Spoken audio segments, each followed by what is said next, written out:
Well, to me, this is really like a very refreshing cup of coffee. It's for breakfast or for evening after dinner drinking, but anyway, it's very refreshing. Thank you, Dr. Mond. Thank you, Dr. Tochi. Both of the presenters invited us to rethink nonviolence education. Instead of thinking about the situation as violence or nonviolence, good or bad, you know, the two binary approach, they invited us to think about and explore something different, an alternative way of dealing with this. Think about less might be more, then more is better, in fact.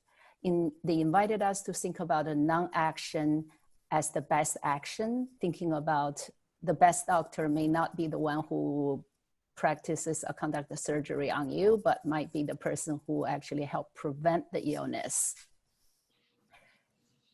So then what is the how of non-violencing pedagogy? The two presenters shared.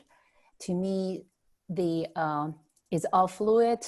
They asked us they pointed us the direction and invited us to imagine.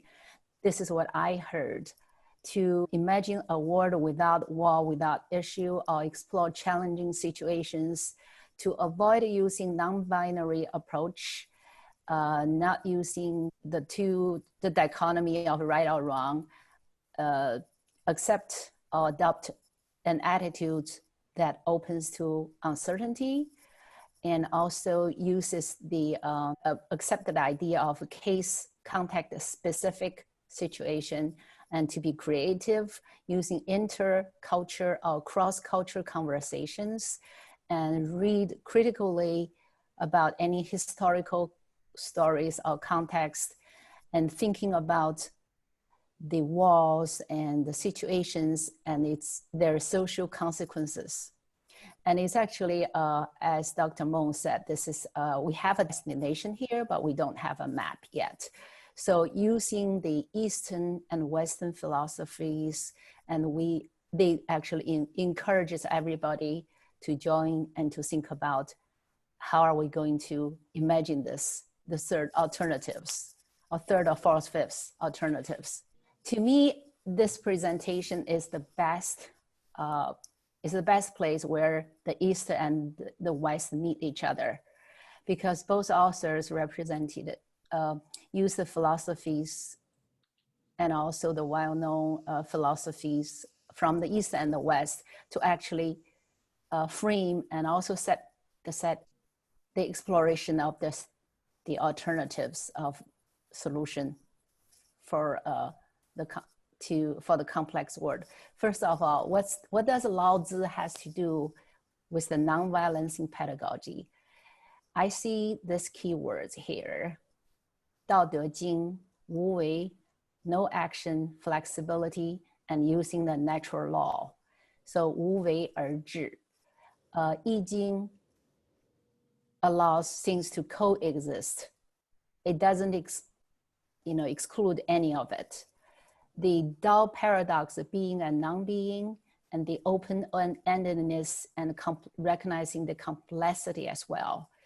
The understanding, accept the unpredictability, and accept everything is moving, it's evolving, and which actually leaves a lot of imaginary spaces for everyone to understand. Also, dripping water wears a stone. Water appears to be the weakest thing, but actually the strongest. So these are some of the keywords that I heard about why Lao Tzu, Dao De Jing is actually behind this non-violencing pedagogy. The Western philosophy, Deleuze, what does he has to do with non-violencing pedagogy here? Hack anxiety here, represent the uniqueness, individuality, and non-violencing should be regarded as individual cases, and which could be different from any other cases. So it's recognize the uniqueness of each situation.